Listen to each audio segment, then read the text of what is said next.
The Island of the Placid One, Plateau of Leng, 4718. The air was electric, heavy with the oppressive energy of planar magics, and the palpable malice of the foes that surrounded them. The shrieks of Thassritoum, the mewling storm, reverberated across the island, a sound so terrible it seemed to shake the floating stone itself. The three bird-like heads of the monstrous entity snapped and screamed, their baleful gazes fixated on the heroes, even as Panivar stood smugly on the edge of the battlefield. Diyanah, seated atop Raja, gripped the lion's mane tightly.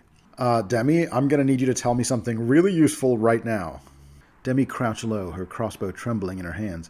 Useful? How about we run? Zan's fighting that thing, let him have his glory. Haojin snarled at them.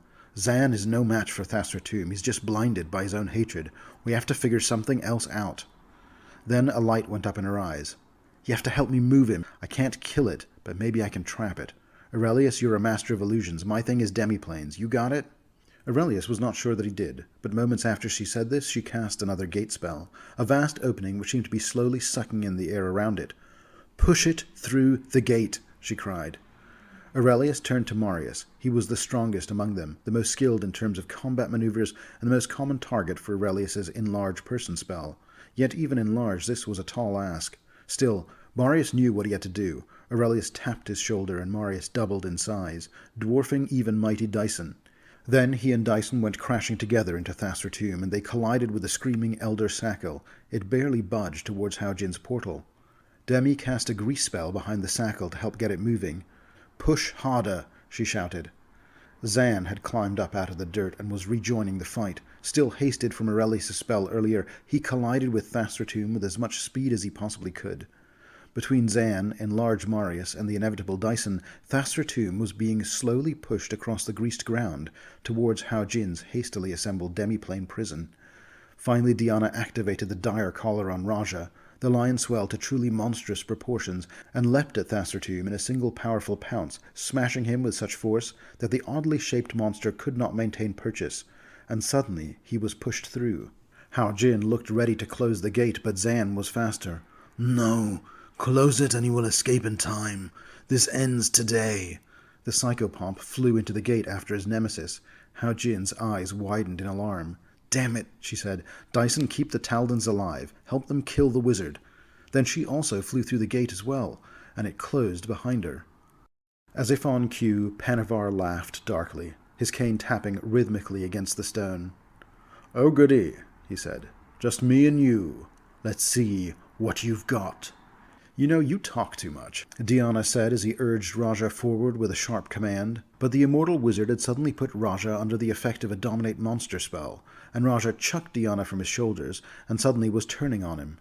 Panivar raised a brow. Oh, it's about to get a whole lot worse for all of you troublesome wretches. Very soon you're going to wish I had killed you all back in Marat. The Ichko Sackles surged forward, a chittering wave of nightmare chitin, their mandibles clicking in anticipation. Dyson roared and charged, his bastard sword carving a path through the swarm, each swing a brutal, calculated motion. Marius moved to his flank, his punch dagger flashing as he delivered swift, fatal strikes to the abominations that slipped past Dyson's guard. Aurelius was taking a page from Haojin's book here. His job was to run interference and control the wizard. He cast a dispel magic spell to bring Raja back to his senses. Diyanah, look! Shouted Aurelius. Diyanah was back up on his feet, catching his breath, and he could see that the Sackles were going ethereal, and traveling directly through the rocky cliffs where the Placid One had likely hidden Prince Carius. Diyanah understood implicitly what Aurelius was saying. He was the only one among their number who could become ethereal as well, thanks to the way of the empty body. He ran his hands over Raja's mane. Come on, Raja, he said. You've got the blessing of the Pavbaga now. I know you can come with me as well. Diyanah's chi filled him, and he extended it out towards Raja as well. Soon he and the lion were both ethereal. Through the green fog he could make out the Ichko Sackles winding their way down the cave tunnel. He gave chase. The Sackles were creatures of nightmare, theoretically impervious to fear, yet they had never seen a huge ethereal lion hunt them in their own dimension before. The creatures of fear would soon grow to learn fear themselves. Meanwhile, on the material plane, Aurelius, Demi, Marius, and Dyson were trying to fight the Arc-Wizard. You cannot hope to best me, Panivar taunted, raising his hand to cast another spell, this one dropping Dyson into a magical pit of corrosive acid. Systems critical, observed the metal warrior as he sank deeper into the earth. Demi caught Panivar in the chest with a bolt of her crossbow. Panivar winced in pain, his smirk faltering only slightly. "Impressive," Panivar admitted, but his tone stayed haughty. "But ultimately futile. Haven't you understood yet? Phrasma cannot see my soul. I cannot be killed no matter what you do. I am invulnerable." An idea struck Aurelius. "Marius, drop the blade, go non-lethal. We need to knock him out." Marius charged over at Panivar, grappling the wizard and rolling around in the dirt with him. "Nice try," said Panivar, and he suddenly took on a gaseous form. Such a low-level spell that it was clear the Arch-Wizard was at least partly toying with them here. Aurelius wasn't letting him get away so easily, though. He summoned a resilient sphere, a globe of shimmering magical force airtight, so even the gaseous form of the wizard couldn't escape. Dyson had managed to climb out of the acid pit, and was re-engaging with the sackles that were even now still coming out of Panivar's gate. "Can you counter the gate spell?" asked Dyson, as he cut down another sackle. "Not the priority right now," shouted back Aurelius, as Panivar was retaking human form inside the globe of force. Meanwhile, Diyanah and Raja had reached the end of their journey. They discovered that Prince Carius was being held in a small dungeon at the end of the cave. 2 sackles had rematerialized down there and were tearing open the prison door. Carius was doing his own impression of Diyanah's signature dragon style, and readying for a fight with the monsters. "Raja," said Diyanah to the lion, "don't freak out, but I'm leaving you here ethereal. You need to run interference in case any more of the cockroaches come for Carius and I. I'm switching to the material plane."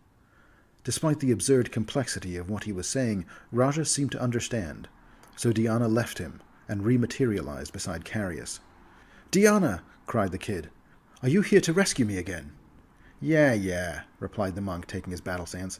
"You have all my memories, right?" "I sure do," replied Carius. "Well then, light your fists on fire," said Diyanah, "because we're going to have to fight our way out of this." Carius and Diyanah fought together against the Ichko Sackles, Carius doing a fine impression of Diyanah's dragon style, and matching him more or less move for move. When the 2 Sackles lay dead at their feet, Diyanah gave Carius an approving nod. "It was pretty good, kid," he said. Carius beamed with pride. "I could use a little more muscle mass," said Carius, "but I think my technique was pretty good." "No time for talking," said Diyanah. "The rest of the party is fighting Panivar Lothid outside. Follow me." Diyanah led Carius along the cave tunnel, heading towards the surface in the lakefront on the Placid One's island. Carius did his best to keep pace and follow. As he ran, Diyanah thought about Raja. He knew that from the material plane it was impossible to see Raja, who had remained ethereal, but Diyanah hoped that Raja could see him, and was staying close. Outside, Aurelius had dismissed the force globe as Panivar rematerialized, and Marius timed his charge so he reached the wizard just as the globe came down. Panivar was ready with a prepared dominate spell, but the Arch-Wizard had not counted on the power of Marius's relic weapon, which protected its wearer from magical enchantments. Marius reached Panivar, rapidly punching him in the stomach, cross to the left, cross to the right, and haymaker to the center. With an audible crack, Panivar was on the floor, spitting teeth.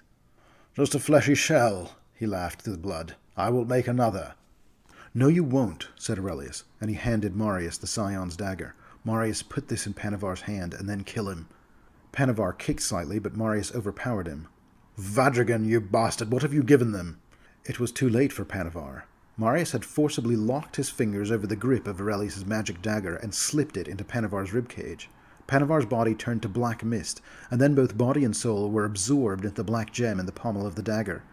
Aurelius looked down in disbelief. They had actually done it. Panivar was gone. Marius handed Aurelius the dagger. He didn't want to make a mistake and accidentally release Panivar back into the world. As soon as Panivar died, his magic failed. The gate he had summoned to Xibalba collapsed. The remaining Sackles began to flee, trying to get away before the gate winked out entirely. Those that failed to get away in time were cut down by Dyson, whose rapid self-repair abilities were healing much of the damage caused by Panivar's acid pit spell. Diyanah and Carius rushed out of the cave entrance. "Did we get him?" asked Diyanah. "He's in the dagger," said Aurelius triumphantly. But it wasn't over, not yet, because no sooner was Diyanah ready to celebrate, and the now familiar sounds and sight of arcing lightning that signaled the formation of a gate spell filled the air. For a brief moment, Aurelius hoped that this might be Hao Jin, returning triumphant from the defeat of Thassritoum, but he knew this was both too soon and too much to hope for. The lightning intensified, crackling with an ominous energy as the new gate began to solidify. Its edges shimmered with eerie, jagged brilliance, as though the fabric of reality itself resisted the portal's formation. The group instinctively consolidated, weapons raised and spells ready. "What now?" Diyanah growled, his fists reigniting with radiant energy. Marius standing next to him, mimicking his stance. Demi loaded a fresh bolt. "You two look cute together," she observed, a remark which seemed to please Marius but annoyed Diyanah slightly. Aurelius gripped his dagger tightly, the black gem in its pommel still faintly pulsing from the absorption of Panivar's essence. "I don't think this will be Hao Jin," he said grimly. "Be ready." The gate finally flared open with a thunderous roar, the swirling energy spilling outwards like a storm. For a moment there was silence, save for the faint hum of the portal. Then a figure emerged. Unlike Panivar, this figure was clad in dark, ornate armor that seemed to drink in the light around it. A tattered crimson cloak hung from his shoulders. It had a human face, like it might have been a man from Cheliax once, with long strands of poorly kempt, white hair hanging loosely over his back and shoulders. Its armor exposed thickly corded, muscular arms that each carried a wicked, curved blade that shimmered with an unnatural glow. Most notably, along the length of his back, some corruption appeared to merge organically with his armor, and at the end of its length, at the bottom of his spine, a long, curved scorpion's tail emerged, the stinger hanging menacingly over his head. Aurelius had seen him once before in his mind's eye. He was looking at Norgorber's herald, the so-called stabbing beast of the lost silhouette. The stabbing beast addressed them, its voice cold and resonant, carrying an air of command. "The fool Panivar had a deal with my master," it said, the contempt in its tone unmistakable. "But you've made a grave error, mortals. Panivar's soul was promised to my lord upon his death by a profane and quite unbreakable compact. That dagger which now contains his soul therefore belongs to me." "Over my dead body," Marius snarled, raising his shield. The figure tilted his head, as if amused. "That can be arranged, Half-Orc." Aurelius felt he had come too far and fought too hard to lose the dagger now. He knew that as long as Hao Jin was still alive, the planar gate that connected Sayashto to Leng would still be open. The stabbing beast might be willing to confront them in Leng, but probably not back in Axis. "The dagger is not for you," said Aurelius, and then he cast a teleport spell and was gone. He did not bring his allies with him. His power was insufficient to bring them all. He found himself in the harsh, windswept terrain of the Keening Hills, where they had originally entered the plateau of Leng. The power of the Scion's dagger, he thought, he could use to summon them back to him. All except, he realized too late, Prince Marius, the very person they had come to save. Summoning them now would consign him to death, plus probably Dyson as well. He cursed his own poor planning and simply dismissed his illusion spell and found the gate. It was still open, so that was good news for Hao Jin. He stepped through the gate and found himself in their private meeting room in the Pactyl tea house. Aurelius rushed into the main room. Pactyl was serving drinks. Aurelius realized with some surprise that Hao Jin had not even bothered to inform her that she was opening a portal into Leng. He had no time to worry about this. "There's an open breach of the plateau of Leng in the back room," he cried. "My friends are confronting Norgorber's herald on the other side. We need help." Then he had a thought. All of the inevitables were networked in some way, connected by the power of the god mind. He saw some of the golden constructs in the tea house and he looked at them. "The inevitable called Dyson is with them. Can you connect with him?" Although Sayashto was normally a quiet place, and unused to such disruptions, the urgency in Aurelius's voice seemed to cut through. The inevitables looked upwards. A golden light seemed to fill them and connect between them. An arc of light shot through into their private room and through the open gateway. Somewhere far away in the plateau of Leng, the Colurate inevitable Dyson could hear the multiform voice of the god mind in his head. His eyes blazed with light. Not far from Dyson, Marius had raised the shield and popped the blade back out of Coriana's fist. He didn't know what was happening with Dyson, but he knew that Aurelius would almost certainly need time. Fighting a god's herald was not something he had ever been prepared to do, but putting his life on the line for his companions was something he was more than ready for. With the battle cry, Marius charged into battle against the beast. Prince Marius, swept up in the madness of the battle, declared a battle cry of his own, but Diyanah grabbed him, lifting the foolish boy off his feet and preventing him from charging into certain death. "We have to save Marius," said the prince. "You have to stay put," said Diyanah sternly. "I'll go help Marius when I know that you're safe. You're the whole damn reason we're in this mess. If you die, this whole expedition was a waste of time, so stay." While Diyanah chided the prince and Dyson communed with the god mind, Demi was singing again, blessing Marius with additional speed and strength. He ducked and weaved around the beast's cutting blades. But despite all the magical advantages, the beast was even faster and stronger than he was. He seemed to relish the challenge, in fact, parrying Marius's attacks with expert swipes of his blades, and patiently waiting for his opening. Then suddenly the scorpion stinger came down, catching Marius in the neck. Marius dropped to his knees, and with a double slash of the stabbing beast's short swords he cut Marius down, who fell into a pool of his own blood. He had fought admirably, but was not nearly strong enough. Demi cried out with such anger that it interrupted her song. She raced over, healing magic spilling from her fingertips as she desperately tried to keep Marius from slipping into the next life. Diyanah gave the prince an annoyed glance. "See what happens," he said angrily. "Now stay put." And Diyanah rushed forward, his fists igniting, as he attempted to dodge the stabbing beast's cutting blades. Diyanah realized he too was no match for the beast. It was unnervingly fast, and struck with such power as to shatter stone and break steel. But what the stabbing beast could not see happening was right behind him, where the great lion Raja was slipping from the ethereal plane back into the material one. With a great pounce from out of the air, landing on the beast's back with such force as to knock him to the floor. Still huge from the activation of the dire collar, Raja was heavy even for the mighty herald, and the stabbing beast couldn't prevent Raja from locking its giant fanged maw around his neck and thrashing him around like a rag doll. "Yes, Raja!" cried Diyanah with delight. "Good boy!" Then the light faded from Dyson's eyes, and he charged forward, some fresh instructions from the inevitable network giving him renewed purpose. He barreled right past where Raja was wrestling with the stabbing beast, and ran into the dark hall beyond the gate that the stabbing beast had come from. A figure with grey skin and names tattooed all over his face, body, and arms attempted to intercede, but Dyson efficiently battered him aside. Demi's keen eyes caught sight of him. This was undoubtedly the being that Uyat had referred to as Thousand Names. He looked to be a sorcerer of some kind. Demi didn't give him a chance to use his magic. She aimed her crossbow until the little red laser sight of hers was located just on his forehead, and then she planted a magical crossbow bolt right through his skull. Beyond Thousand Names was a large, darkened chamber, some grim atrium of the lost silhouette.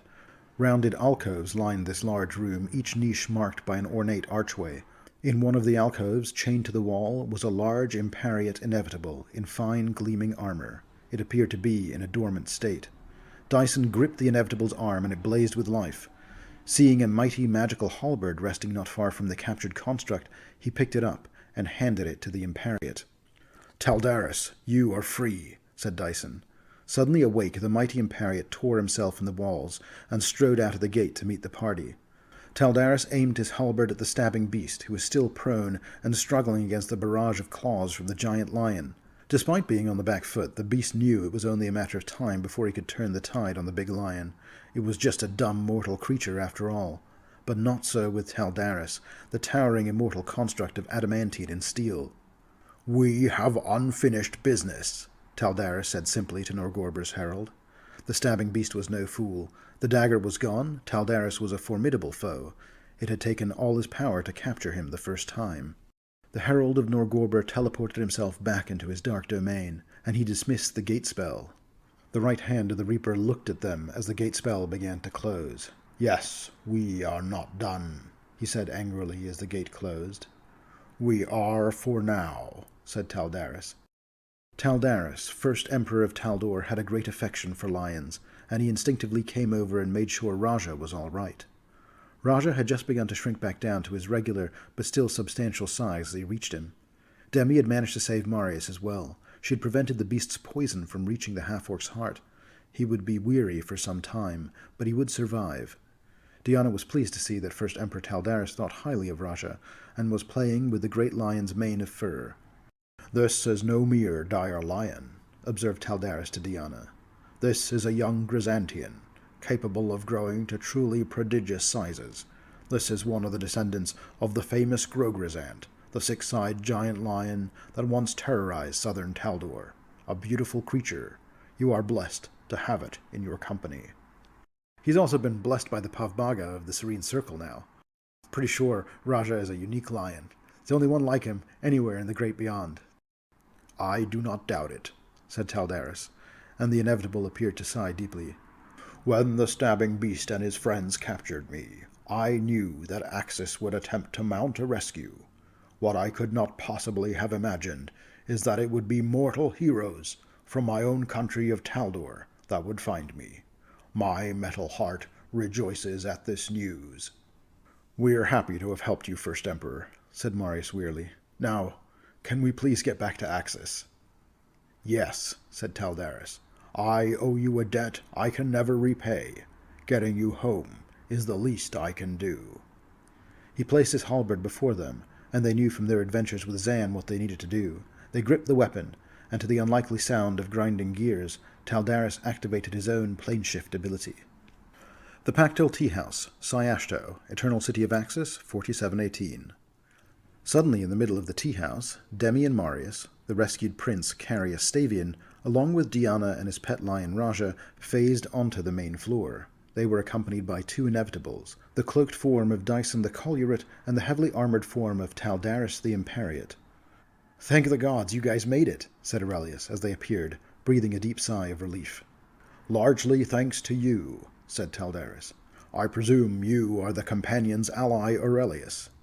It was only thanks to your warning here that Dyson, through his connection to the rest of the inevitable network, was able to reawaken me. You are a hero worthy of Taldor.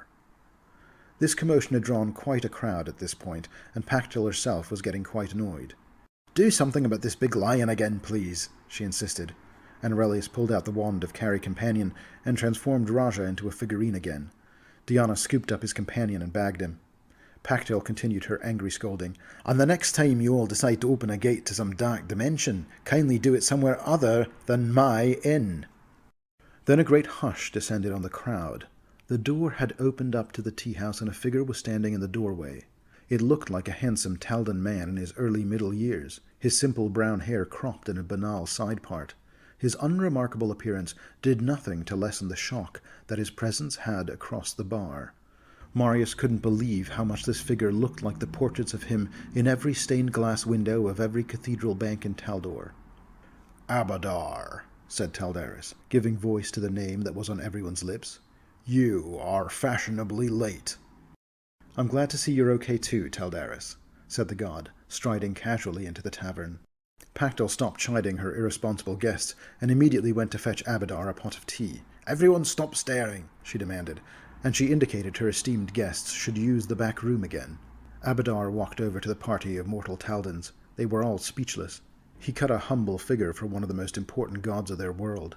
Marius found it within himself to try to kneel before him. The god of cities objected to this. There's no need for that, Marius.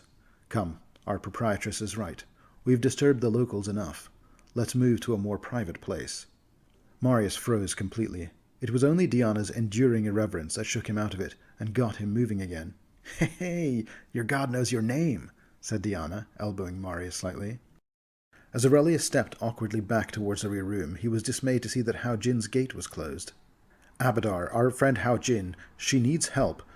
What she really needs is a god's help right now. She's battling with an elder Sakil called Thassritoum. It'll kill her and Zan if we don't find them fast enough. I'm already looking for her, said Abadar simply. I am a god. My being doesn't function as yours does. I'm not omniscient, but I am plurally conscious, and I can be in more than one place at one time. Even as we speak, I'm also simultaneously aware of 100 billion souls offering me their prayers scattered across tens of thousands of worlds. Hao Jin is one of the foremost agents of Axis, my home, and I became aware she went missing as soon as she followed Thassritoum into her private demiplane. I am looking for her even as we speak, Aurelius, and I promise you, I will find her and I will help her.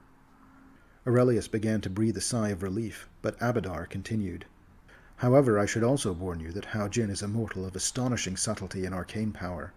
She chose to hide the demiplane in which she fights Thassritoum, and her mastery is such that it will be difficult even for one such as I to find her now. Aurelius looked worried again. But you'll find her and save her, right? I will do what I can. Certainly all the gods of Axis are pleased you have rescued Taldaris. He is beloved by all of us here, not just those from Taldor or Galarian. Flattery won't make me soon forget how long I languished in Norgorber's dungeon, complained Taldaris.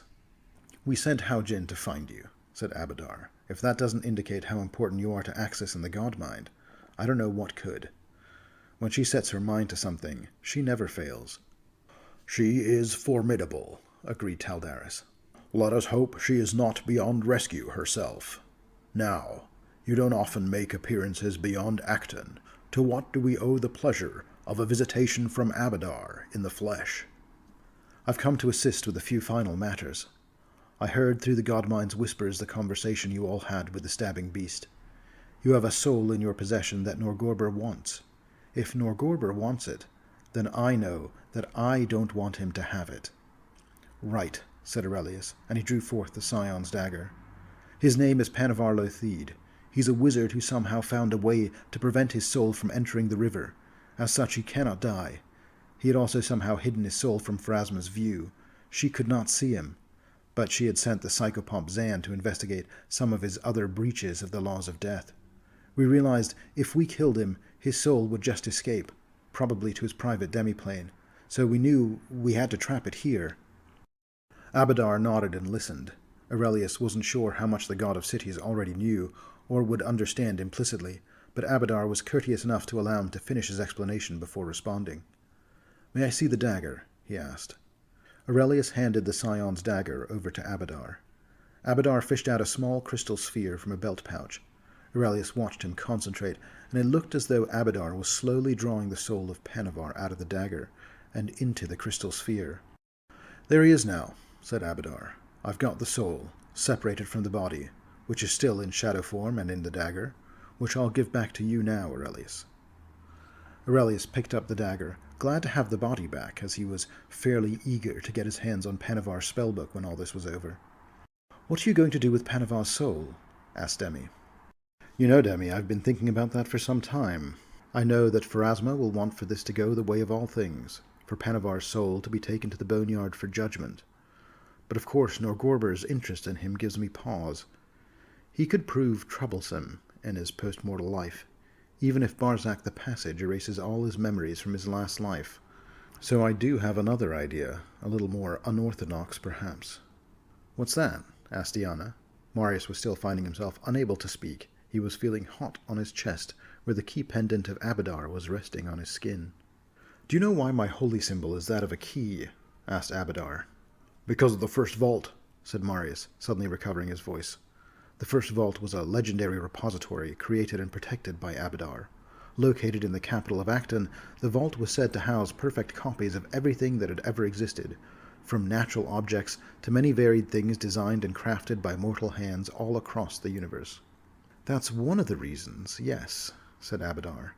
"The other dates back to the war in heaven, when the other gods and I trapped the rough beast in an inescapable demiplane called the Dead Vault.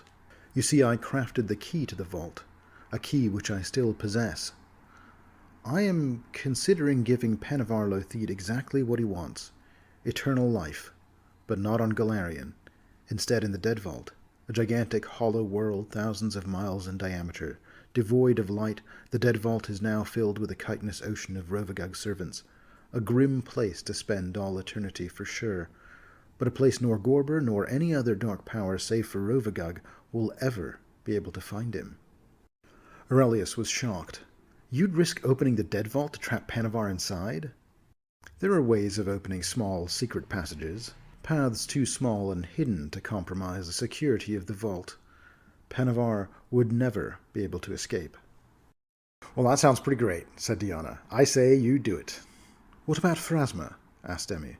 "You said she wouldn't approve of this." "Oh, she won't," said Abadar. "She's very specific about this sort of thing, and if it had been any of you that proposed this, then one of her servitors might do something about it. But I'm a god, and gods are allowed to disagree about things from time to time. She'll be annoyed at me for a little while, but she'll forgive and forget in time." "So is that what you're going to do then?" asked Aurelius. Abadar looked at each of them, but it was Taldaris who gave voice to his thoughts. "Panivar is your enemy," said Taldaris, "and the god of cities is no absolutist. He would like to hear your judgment. What would you do?" "Put him in the Dead Vault," said Diyanah, without a thought. "I agree, that sounds like a suitable end," said Aurelius. "An eternity of horror with no possible end," said Demi. "He would be immortal in there, right? No ability even to kill himself. That sounds pretty horrible to me. Maybe Pharasma's way is better." Abadar turned to Marius. "And what do you think?" he asked. I think this is not a matter for me to judge, said Marius. These questions are too big for me. Come, neither empathy nor reason are beyond you, and I would hear your mind, said Abadar. Marius struggled with the choice. Come on, said Diyanah. Your own god wants to send him to the Dead Vault. That means it's got to be the right choice. Abadar rolled his eyes at Diyanah. I'm the god of cities, Diyanah. I always prefer my judgments be reached communally, and they are never prescribed from on high. Honestly, I agree with Demi. Is there some way to destroy his soul? I understand the poetic justice of one who wishes to be immortal, achieving it in the worst way possible. But I'm not sure anyone deserves an eternity of horror, even Panivar. Then another voice piped up. Do I get a vote? Said Prince Carius. Because his people tortured me and abused me. They used the Sackles to try to break my will. They lied to my father and hid me away to live buried in the recesses of someone else's mind. For most of my memory, I feel like I was paralyzed, living someone else's life from behind a curtain. If I get a vote, I would send Panivar to the Dead Vault. Abadar considered this. You do get a vote, Carius, he said. You have helped me make my choice. Abadar slipped the orb containing Panivar's soul into the back of his belt. My choice is made. Trouble yourselves with the weight of this no longer. Abadar did not say out loud what his choice was, but it was clear from his tone that Panivar's fate would not be for the faint of heart. Now, said Abadar, let me move on to more pleasant things. For many eons now, since the War of Heaven, we gods do not spend much time in the material universe anymore.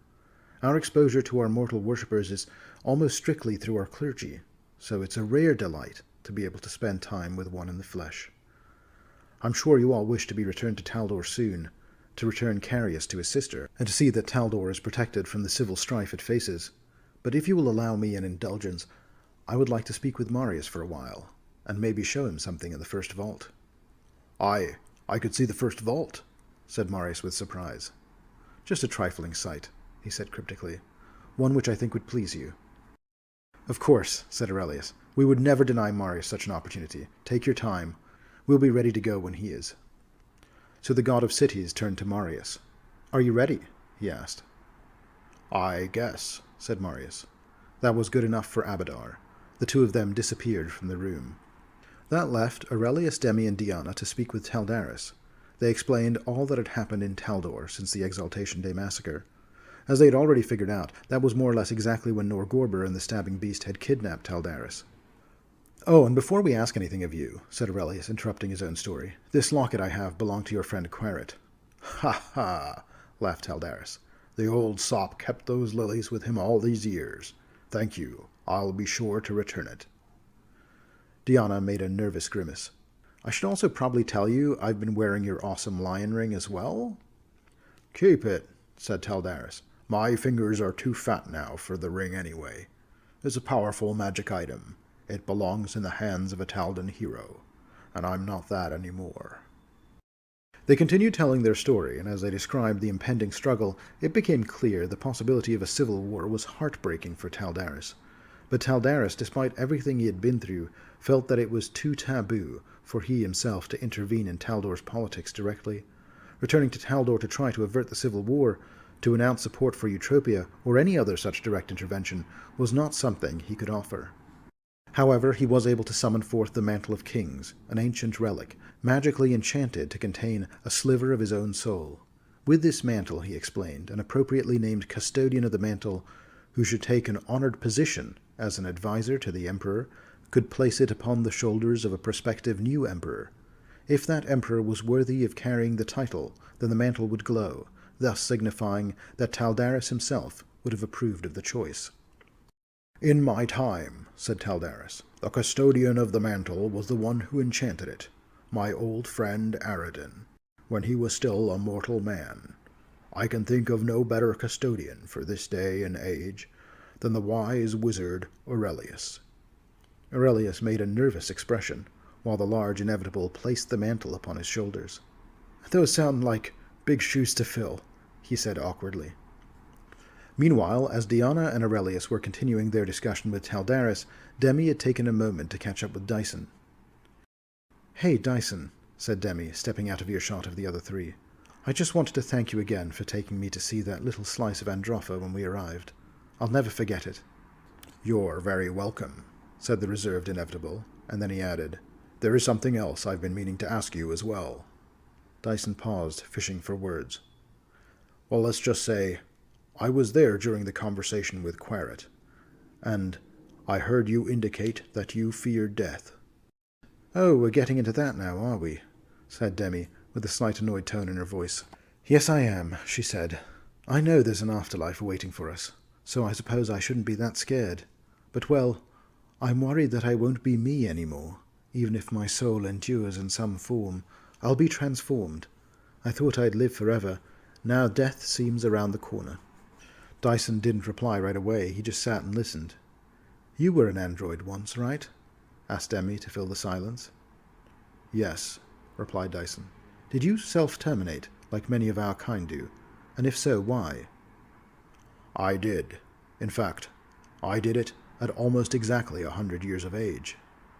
"What did the spiritual malaise feel like? Was it unpleasant?" Dyson gave a tinny laugh. "I don't know who explained this to you, but I never experienced any kind of spiritual malaise. I just felt fulfilled. I felt like I had done everything I needed to do, and for my part, I was ready for a change." Demi kind of shook her head. "Fulfilled, huh? Sounds like some bullshit to me." Dyson gave a deeper, more heartfelt laugh at this remark. "If you're not ready, you can keep going. I've known some androids to have lived for many hundreds of years. It's just not very common. Most of us get to a point where we want a more substantive change. Change isn't always something to be scared of." Demi seemed to consider these words. "And you're happier now, as an Inevitable?" Dyson shrugged. "I don't know about happier. I was pretty happy as an android too. But I'm glad I let go without too much grief. And I do like my new life.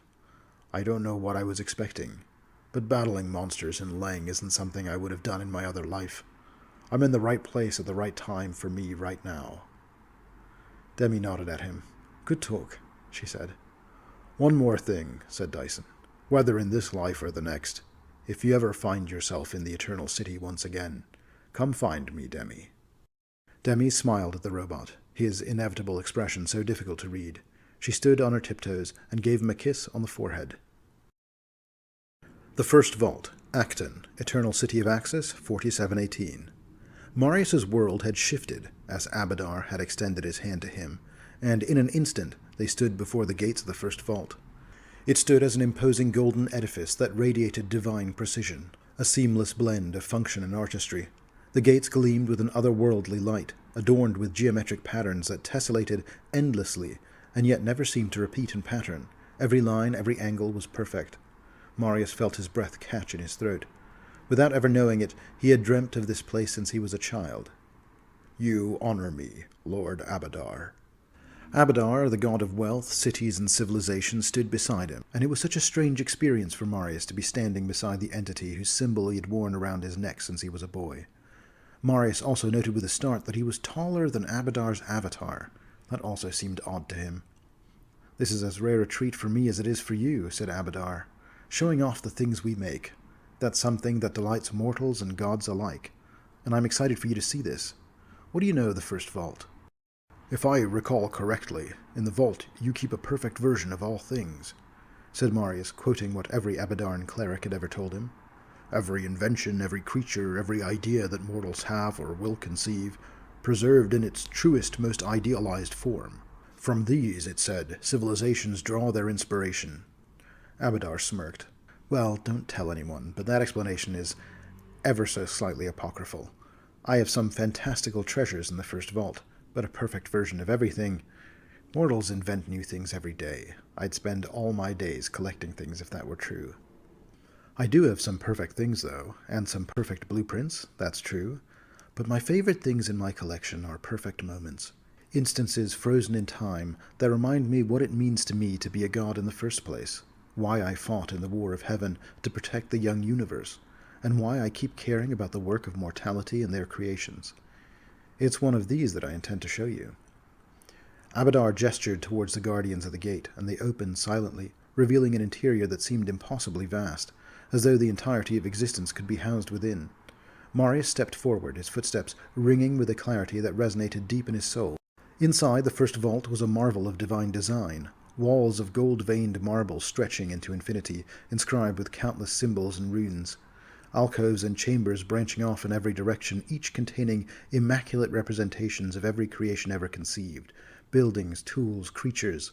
Marius's gaze lingered on a model of a bustling city, its streets and buildings alive with tiny figures of light, enacting a flawless vision of harmonious civilization. "Come," said Abadar. "This is just the foyer."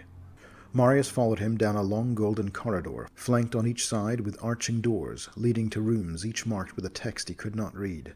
As they walked, Abadar kept talking. "Many people on Golarion think of me as the god of trade. Merchants always pray to me for good luck in their business dealings. I'm popularly called the Wealth Father, after all. In truth, that's something of an oversimplification as well," he explained. "What I am is a god of exchange. I love it when cultures come together and meet for the first time. Sure, they probably do exchange goods when they meet, and that's something I approve of and encourage, of course.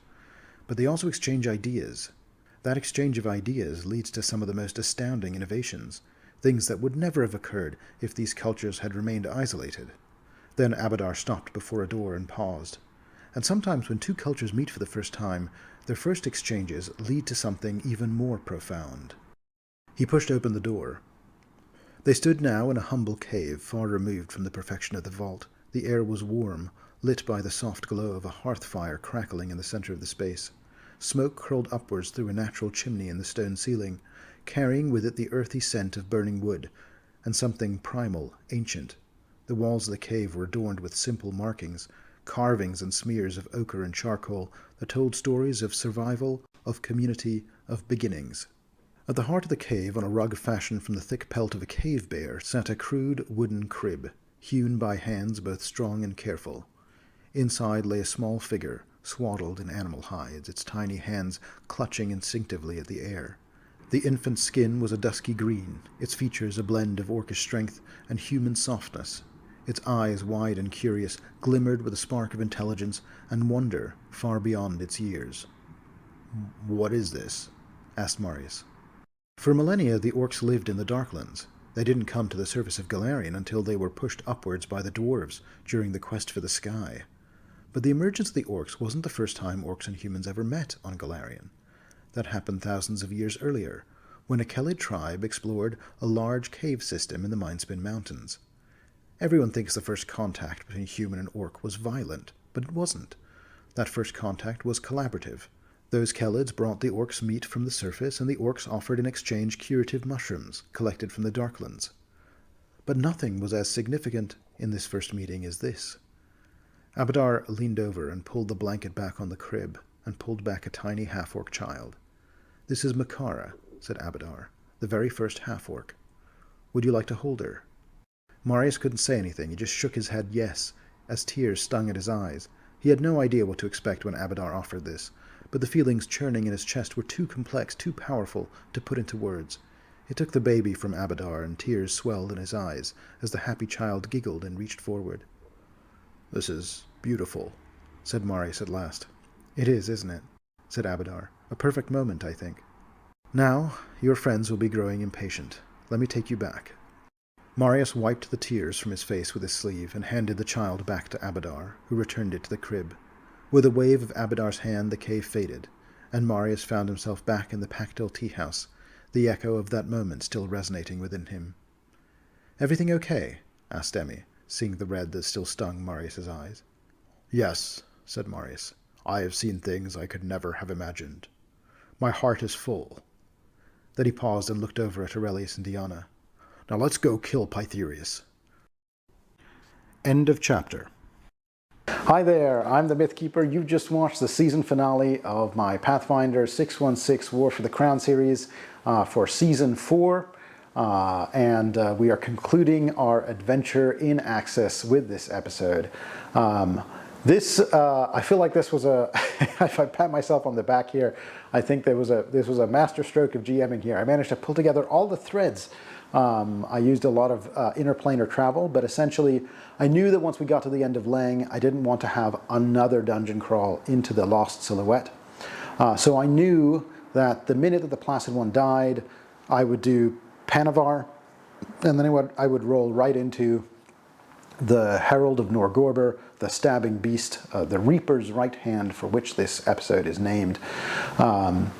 These were formidable foes. I've in the past talked about how I have a fairly optimized party. I do. They're very strong, but there were definitely creatures in this adventure that were beyond their scale and capability, both because I'd switched the books, and just because they're meant to be tremendous and terrifying. Obviously, we start with Thassritoum, which is on the cusp of being a demigod. That Thassritoum getting pushed into the gate was a concept that I came up with while I was sort of scripting this adventure. Every so often, you try to finagle. Every so often, you try to finagle an encounter such that the heroes can come into the spotlight. And I knew that with both Zan and Hao Jin on the battlefield, which were both statted out and were of significantly higher level than the player characters, that they had the potential of taking some of the shine away from the PCs. And so I had this idea that Zan and Hao Jin would chase Thassritoum into the gate. I did, obviously, Hao Jin proposes this solution to push it into the gate.